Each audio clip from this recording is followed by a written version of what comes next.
Dye വിടമാട്ടൻ. ആ വാക്കിന് കുറച്ചുകൂടെ ബലം കൂടും. ഒരു നിർണായക ഘട്ടത്തിൽ വിജയ് ഉപമുഖ്യമന്ത്രിയായിട്ട് ചിലപ്പോൾ വരാം. എന്തായാലും DMK-യോടൊപ്പം ചേരാൻ വിജയ്ക്ക് കഴിയും. തമിഴ്നാടിന്റെ രാഷ്ട്രീയം എപ്പോഴും കുറച്ച് എന്റർടൈനിങ് ആണ് അല്ലേ? അതെ അതെ, തമിഴ്നാട് രാഷ്ട്രീയം ഏതാണ്ട് തമിഴ് സിനിമ പോലെയാണ്. പിന്നെ ഒരു ട്രാജഡി, പിന്നെ ഒരു കോമഡി. ഇപ്പൊ വിജയ് വിസിലടിക്കുമ്പോൾ വിജയ് മാത്രമേ വിസിലടിക്കുന്നുള്ളൂ. എല്ലാം നന്നായി വരുവെന്ന് പറഞ്ഞുകൊണ്ട് മാത്രം കാര്യമില്ല. അണ്ണാമല പറയുന്നത് 27 സീറ്റാണ് ഞങ്ങളുള്ളത്, 27-ലും ഞങ്ങൾ ജയിക്കുന്നു. വിജയ് ആരുടെ വോട്ടാണ് കൂടുതൽ പിടിക്കുക എന്നുള്ളത് ഇപ്പോഴും സംശയമാണ്. DMK-യുടേതായിരിക്കാം. സ്റ്റാലിൻ പറയുന്നത് തമിഴ്നാട്ടിൽ ഒരു താമര പോലും ഇല്ല. സ്റ്റാലിന് ഭയമുണ്ട്, ഭരണവിരുദ്ധ വികാരം വന്നാൽ ചിലപ്പോൾ എൻ്റെ സീറ്റുകൾ പറയാം. കമലഹാസന്റെ മക്കൾ നീതിമയം പാർട്ടിക്ക് 2 സീറ്റ് കൊടുത്തിട്ടുണ്ട്. അതെങ്ങനെയാണ് കൊടുത്തിരിക്കുന്നത് അറിയാമോ? ഇവരുടെ ഉദയസൂര്യൻ ചിഹ്നത്തിലാണ് അവർ. 2024 BJP ഒറ്റയ്ക്ക് മത്സരിച്ചപ്പോൾ 10-ലേറെ സീറ്റുകളിൽ 2ാം സ്ഥാനത്ത്. അവിടെ ഇവർക്ക് ഇത്തവണ ADMK കൂടെ ചേരുന്നതുകൊണ്ട് 1ാം സ്ഥാനത്ത് വരാൻ കഴിയുമെന്ന് മാത്രമല്ല, ഏതാണ്ട് അതിൽ കൂടുതൽ സ്ഥലങ്ങളിലും അവർക്ക് 1ാം സ്ഥാനത്ത്. നമസ്കാരം. അങ്ങനെ തമിഴ്നാടും ഈ നിയമസഭാ തിരഞ്ഞെടുപ്പിൽ വിധി എഴുതി കഴിഞ്ഞിരിക്കുകയാണ്. ആരായിരിക്കും തമിഴ്നാട്ടിൽ ഭരണത്തിലേക്ക് എത്തുക എന്നുള്ള കാത്തിരിപ്പിൽ തന്നെയാണ് നമ്മളെല്ലാവരും. ഈ വിഷയത്തെക്കുറിച്ച് നമുക്കൊന്ന് ആധികാരികമായി തന്നെ ചർച്ച ചെയ്യാം. ഇന്ന് എനിക്കൊപ്പം ഉള്ളത് രാഷ്ട്രീയ നിരീക്ഷകനായിട്ടുള്ള അഡ്വക്കേറ്റ് MS വേണുഗോപാലാണ്. നമസ്കാരം. തമിഴ്നാടിന്റെ രാഷ്ട്രീയം എപ്പോഴും എന്താ പറയാ, കുറച്ച് എന്റർടൈനിങ് ആണ് അല്ലേ?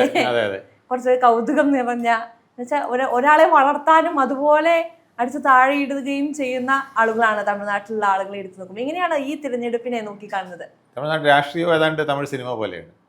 പെട്ടെന്ന് ചില സീനുകൾ പ്രത്യക്ഷപ്പെടും. അത് കഴിഞ്ഞിട്ട് പിന്നെ ഒരു ട്രാജഡി, പിന്നെ ഒരു കോമഡി. എൻഡ് ചിലപ്പോൾ കോമഡി ആവാം, ട്രാജഡി ആവാം. അങ്ങനെ ഒരു ആകെ കൂടി കലർന്ന ഒരു സിനിമ തന്നെയാണ് തമിഴ്നാട് രാഷ്ട്രീയവും. അത് അവരുടെ ഭാഷയുടെയും അവരുടെ ആചാരത്തിൻ്റെയും അവരുടെ പാരമ്പര്യത്തിൻ്റെയൊക്കെ ഒരു പ്രത്യേകത കൂടെ ഉണ്ട്. തമിഴ് സംസ്കാരം എന്ന് പറയുന്നത് വളരെ വൈബ്രന്റ് ആണ്. നമ്മുടെ സംസ്കാരം പോലെ ആളുകൾ അങ്ങനെയാണ്. നമ്മൾ വർത്താനം പറയുന്ന പോലല്ല അവർ പറയുന്നത്. നിന്നെ ഞാൻ ശരിയാക്കുമെന്ന് പറയുന്ന പോലല്ല, ഡൈ വിടമാട്ടൻ. ആ വാക്കിന് കുറച്ചുകൂടെ ബലം കൂടും.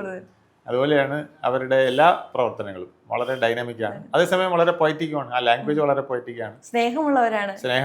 5000 വർഷത്തെ പഴക്കമുള്ള ഒരു ഭാഷയാണ്. ലിവിങ് ലാംഗ്വേജ് എന്ന നിലയിൽ ഇത്രയും അധികം വർഷം പഴക്കമുള്ള ഒരു ലാംഗ്വേജ് ഇല്ല. 8 കോടി ജനങ്ങൾ സംസാരിക്കുന്ന ഭാഷയാണ്. ഇതെല്ലാം അവരുടെ പ്രത്യേകതയാണ്.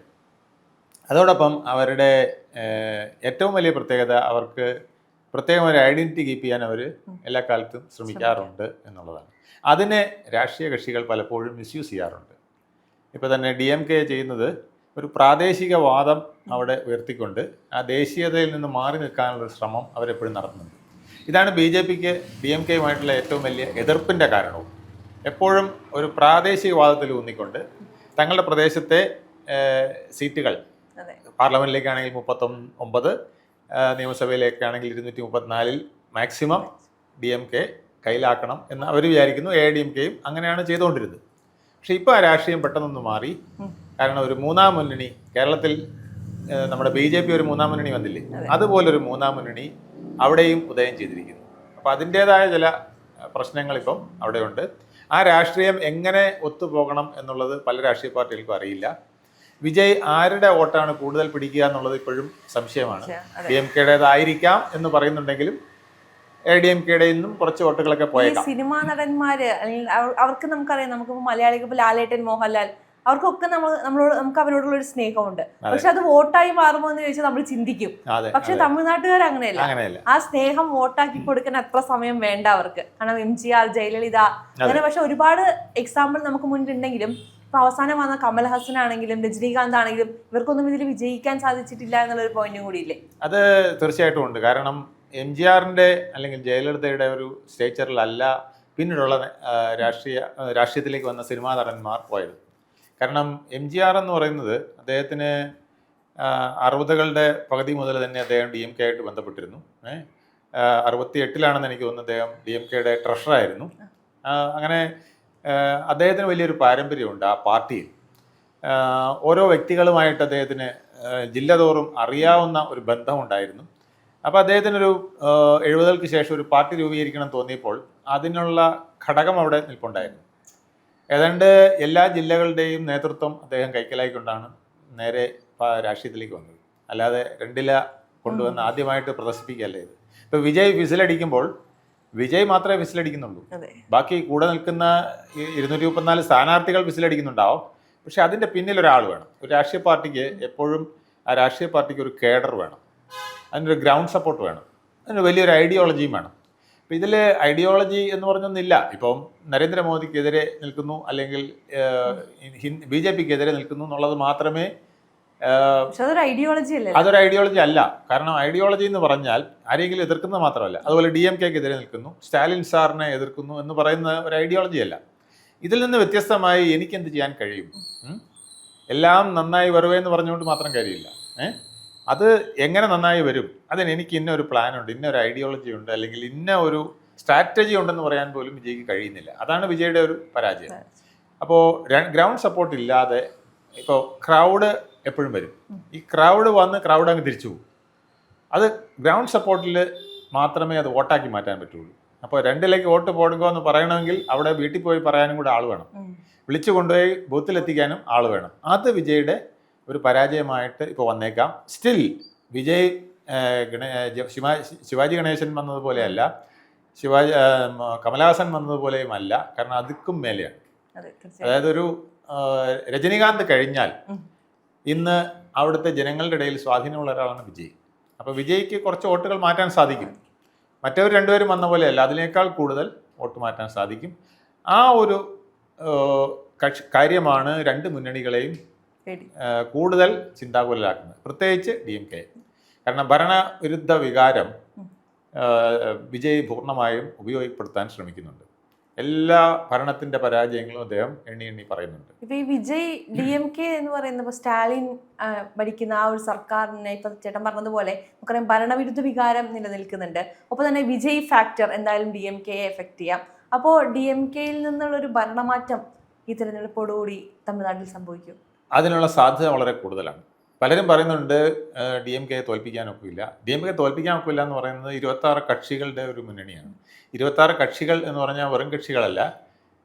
26 പ്രധാനപ്പെട്ട രാഷ്ട്രീയ കക്ഷികൾ നമുക്കറിയാം. കോൺഗ്രസ്, CPM, CPI, മുസ്ലിം ലീഗ്, PDP അല്ല, SDPI ഇങ്ങനെയുള്ള സകല പ്രധാനപ്പെട്ടതും അപ്രധാനമായ സംഘടനകൾ മുഴുവൻ ഇതിനകത്തുണ്ട്. ഇന്ത്യ മുന്നണിയിലുള്ള പ്രധാനപ്പെട്ട നോർത്ത് ഇന്ത്യൻ ഒഴിച്ച് ബാക്കിയെല്ലാം അവിടെ ഉണ്ട്. ഇതിന് പുറമെ അവർ ജാതി അടിസ്ഥാനത്തിൽ വരെ പാർട്ടികളെ, അതുപോലെ തന്നെ DMDK, MDMK ഇങ്ങനെയൊക്കെയുള്ള പാർട്ടികൾ, വിജയകാന്തിൻ്റെ മകനാണ് കൂടെ ഉള്ളത്. അദ്ദേഹം പിന്നെ വൈഫും കൂടെ അപ്പുറത്ത് പോയിട്ട് ആ പാർട്ടി അവിടെ നിലനിൽപ്പുണ്ട്. അങ്ങനെ കൊങ്കനാട് മക്കൾ ദേശീയ പാർട്ടി എന്ന് പറഞ്ഞൊരു പാർട്ടി നമ്മളൊന്നും കേട്ടിട്ട് പോലും ഇല്ല. കൊങ്കനാട് മക്കൾ ദേശീയ പാർട്ടി എന്ന് പറഞ്ഞിട്ടൊരു പാർട്ടിയുണ്ട്, അതും ഇതിൻ്റെ കൂടെയാണ് നിൽക്കുന്നത്. അതുപോലെ തന്നെ മുക്കുളത്തുവാർ പുലിപ്പടை, അത് തേവർ സമുദായത്തിൻ്റെ ഒരു പാർട്ടിയാണ്. ഈ പാർട്ടിക്ക് അവർ 6 സീറ്റ് കൊടുത്തിട്ടുണ്ട്. അപ്പോൾ നമ്മൾ ആലോചിച്ച് നോക്കണേ, എത്ര ഗ്രാസ് റൂട്ടിൽ, അതായത് ജാതിയുടെ ഏറ്റവും താഴെത്തട്ടിലെ ആർക്ക് സ്വാധീനിക്കാം അവിടെ വരെ അവർ പിടി മുറുക്കിയിരിക്കുകയാണ്. അതുപോലെ തന്നെ വിഴുതറിലെ ചിരുത്തുകൾ കക്ഷി എന്ന് പറഞ്ഞിട്ട് അതൊരു വിശാല ദളിത് കക്ഷിയാണ്. ഈ കക്ഷികൾക്ക് 8 സീറ്റ് കൊടുത്തിട്ടുണ്ട്. അപ്പോൾ ഈ മത്സരത്തിൽ 176 സീറ്റിലാണ്, 234-ൽ 176 സീറ്റിലാണ് DMK മത്സരിക്കുന്നത്. DMK വളരെ ബുദ്ധിപൂർവ്വം ചെയ്തിരിക്കുന്നത്, ഇപ്പോൾ കമലഹാസന്റെ മക്കൾ നീതിമയം പാർട്ടിക്ക് 2 സീറ്റ് കൊടുത്തിട്ടുണ്ട്. അതെങ്ങനെയാണ് കൊടുത്തിരിക്കുന്നത് അറിയാമോ? ഇവരുടെ ഉദയസൂര്യൻ ചിഹ്നത്തിലാണ് അവർ മത്സരിക്കുന്നത്. വളരെ പ്ലാൻ ചെയ്താണ് ചെയ്യുന്നത്. അതായത് ശാലിന് ഭയമുണ്ട്, ഭരണവിരുദ്ധ വികാരം വന്നാൽ ചിലപ്പോൾ എൻ്റെ സീറ്റുകൾ കുറയാം. 200-ൽ മേൽ പിടിക്കുമെന്ന് പറയുന്നുണ്ടെങ്കിൽ അദ്ദേഹത്തിന് അറിയാം കഴിഞ്ഞ തവണ പിടിച്ച 153 മുന്നണിയായിട്ടോ അല്ലെങ്കിൽ 132 എന്ന് പറയുന്ന ഒറ്റയ്ക്ക് പിടിക്കാൻ കഴിയുന്ന ഒരു സാഹചര്യമല്ല ഉള്ളത്. അപ്പോൾ എന്തുവരും, സീറ്റുകൾ കുറഞ്ഞു പോകാം. അപ്പോൾ അവിടെ കേവല ഭൂരിപക്ഷത്തിന് 119 സീറ്റാണ് വേണ്ടത്.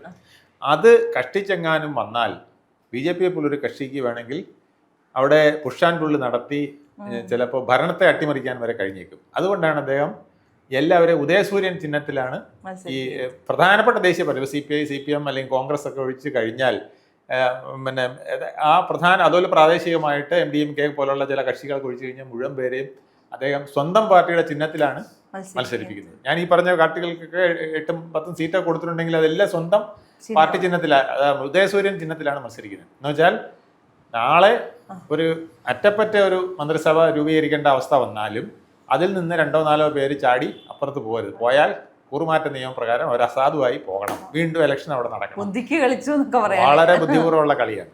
അപ്പം അതുകൊണ്ടാണ് സ്റ്റാലിനെ പുറത്താക്കാൻ പറ്റുമെന്ന് പലരും സംശയം പറയുന്നത്. പക്ഷേ ഒരുപാട് സാധ്യതകൾ ഉണ്ട്.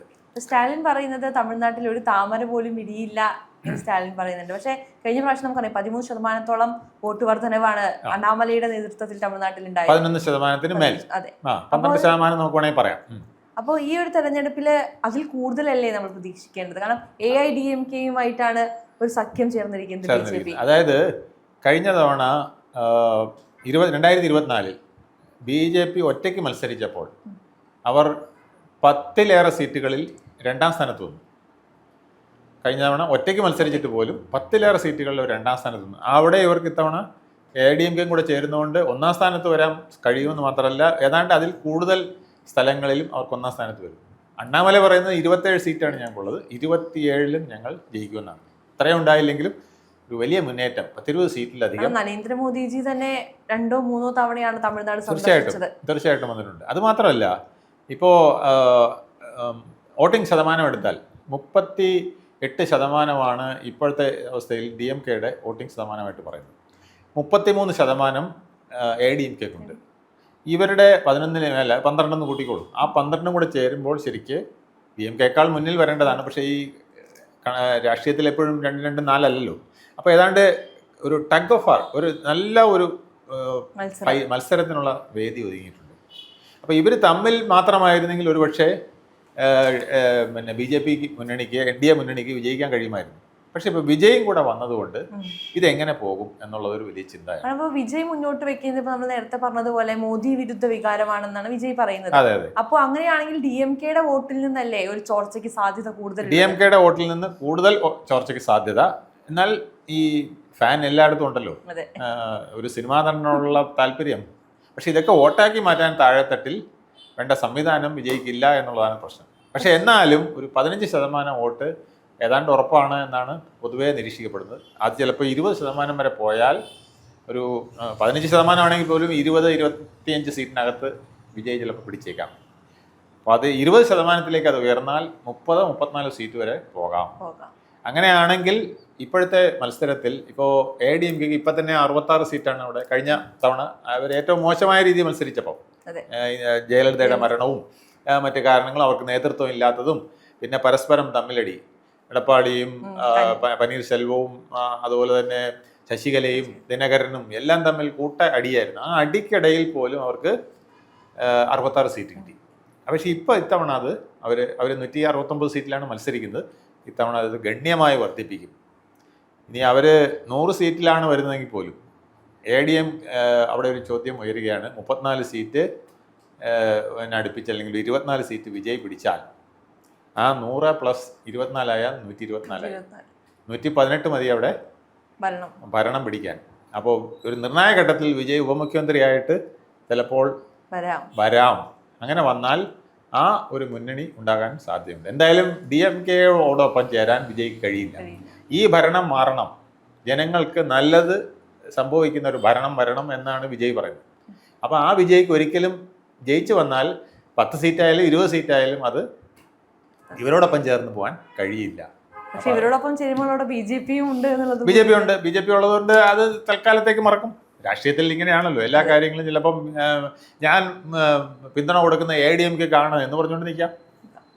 എനിക്ക് ഇപ്പോൾ പിന്നെ തമിഴ്നാട്ടിൽ ഒരു ഭരണമാറ്റമാണ് ആവശ്യം. ആ ഭരണമാറ്റത്തിന് ഞാൻ എടപ്പാടി പളനിസ്വാമി അണ്ണനക്ക് പിന്തുണ കൊടുക്കുന്നു എന്ന് പറഞ്ഞുകൊണ്ട് നിൽക്കാമല്ലോ വിജയ്ക്ക്. അപ്പോൾ ഇവിടെ ഒരു കയോസ് ഉണ്ടാക്കാൻ എനിക്ക് താല്പര്യമില്ല. ഈ സന്ദർഭത്തിൽ ഞാൻ അവരെ പിന്തുണച്ചുകൊണ്ട് നിൽക്കുന്നു എന്ന് പറയുന്നു. അവരെ എനിക്ക് ഒരു ഡെപ്യൂട്ടി CM ഓഫർ ചെയ്തിട്ടുണ്ട്, അത് ഞാൻ സ്വീകരിക്കുന്നു. അത് ജനങ്ങൾക്ക് നല്ലത് ചെയ്യാനാണെന്ന് പറഞ്ഞുകൊണ്ട് വിജയ്ക്ക് വരാം. ഞാൻ ചോദിക്കട്ടെ, ഈ വിജയ് ഉപമുഖ്യമന്ത്രി ആയിക്കഴിഞ്ഞാൽ വിജയ്ക്ക് എത്രത്തോളം പെർഫോം ചെയ്യാൻ സാധിക്കും? കാരണം സിനിമയല്ല രാഷ്ട്രീയം. കാരണം ഇപ്പൊ MGRനെ കുറിച്ച് അങ്ങ് നേരത്തെ പറഞ്ഞു, അദ്ദേഹത്തിന് അതിൻ്റെതായ ഒരു പാരമ്പര്യത്തിൽ നിന്ന് വന്ന വ്യക്തിയാണ്. ജയലളിത എടുത്തു നോക്കുമ്പോൾ MGRന്റെ ഭരണം അടുത്തു നിന്ന് കണ്ടിട്ടാണ് മുഖ്യമന്ത്രിയായി മാറുന്നത്. തീർച്ചയായിട്ടും രാജ്യസഭാ മെമ്പറായിരുന്നു, അവരുടെ പ്രചരണ വിഭാഗത്തിന്റെ ജനറൽ സെക്രട്ടറി ആയിരുന്നു. ഒത്തിരി നാൾ വർക്ക് ചെയ്ത് ജയലളിതയ്ക്ക് വിജയ്ക്ക് അതില്ല. പക്ഷേ വിജയുടെ ഒരു പ്രത്യേകത എന്ന് പറയുന്നത് ഒരുപാട് കാര്യങ്ങൾ ചെയ്യാൻ ആഗ്രഹമുണ്ട്. അപ്പം ഭരണം കിട്ടിക്കഴിഞ്ഞാൽ ഏറ്റവും വലിയ ഗുണമെന്ന് വെച്ചാൽ അവിടെ ഒരു സംവിധാനമുണ്ട്. നമ്മുടെ കേരളത്തിൽ അതൊക്കെ മിസ്യൂസ് ചെയ്യുന്നതുകൊണ്ടാണ്. ശരിക്കും പറഞ്ഞാൽ മുഖ്യമന്ത്രിയും മന്ത്രിമാരും ഈ സെക്രട്ടറിമാരെയും മറ്റു ഉദ്യോഗസ്ഥരെയും വിളിച്ചിട്ട് എനിക്ക് ഇന്ന ആഗ്രഹമുണ്ട് ഇത് ചെയ്യണം എന്ന് പറഞ്ഞാൽ ചെയ്യാനുള്ള സംവിധാനമുണ്ട്, അവർ ചെയ്യുകയും ചെയ്യും. ഇത് തമിഴ്നാട് സെക്രട്ടേറിയറ്റ് എന്ന് പറഞ്ഞാൽ മാനേജ്മെൻറ്റ് തിയറിയോടുകൂടി വർക്ക് ചെയ്യുന്ന ഒരു പിന്നെ സെക്രട്ടേറിയറ്റാണ്. അവിടെ അത് ജയലളിത ശരിക്കും MGR മുതൽ പിന്നെ ജയലളിത അത് വളരെ സ്ട്രിക്റ്റ് ആക്കി. ഒരു സംസ്ഥാനത്തിന് ഗുണം ചെയ്യുന്ന കാര്യങ്ങൾ ചെയ്യുന്ന ഉദ്യോഗസ്ഥർ വേണം, ഒപ്പം എനിക്കുള്ള ഗുണവും ചെയ്യണം, അത് വേറെ കാര്യം. പക്ഷേ അങ്ങനെയുള്ളവരെ കൊണ്ടുവന്നൊരു വെച്ച് അങ്ങനെ ഒരു സംവിധാനം അവിടെ ഉണ്ടാക്കിയിട്ടുണ്ട്. ഇപ്പോൾ വിജയ് വന്നാലും വിജയ്ക്ക് ഉദ്യോഗസ്ഥരോട് പറഞ്ഞു വേണേലും കാര്യങ്ങൾ ചെയ്യിക്കാനൊക്കെ പറ്റും.